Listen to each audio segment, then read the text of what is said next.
There are some important lessons that we learn when we're little kids, and I think sometimes it can be valuable to reconnect with the person that we were when we were younger.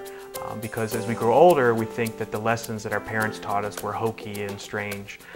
But sometimes there's wisdom in those little lessons that we learned when we were kids.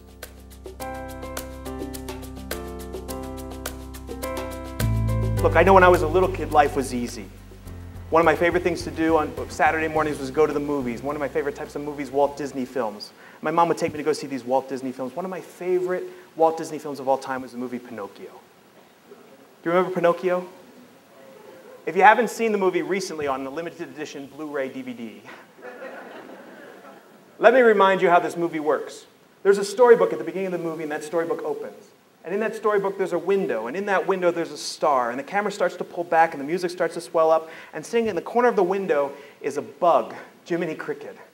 And Jiminy Cricket sings the Jiminy Cricket song. When you wish upon a star.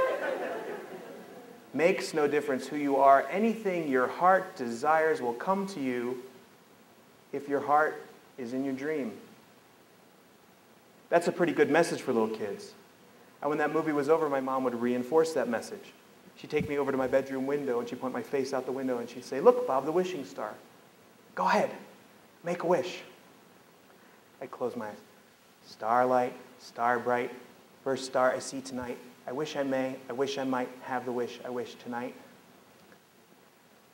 I want to be a fireman someday, okay? Senior year of college, I was walking with my girlfriend, Jennifer.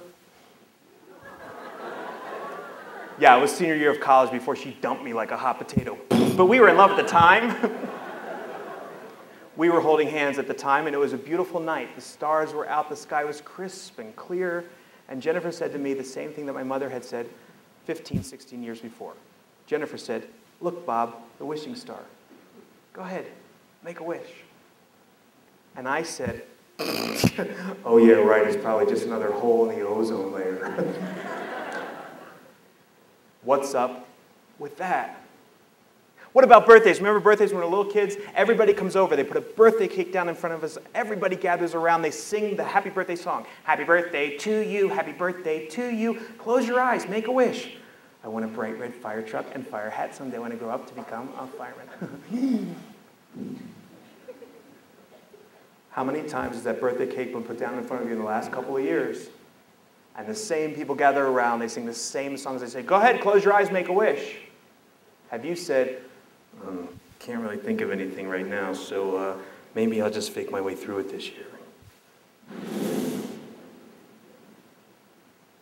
What's up with that?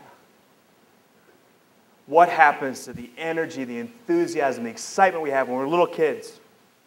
The belief that if you take the talents, the skills, the abilities you've been given, and you go out in this world and you use those talents in a way that makes a contribution, in a way that makes a difference, that if you do that, you can write your own story in life, and you can make your dreams come true.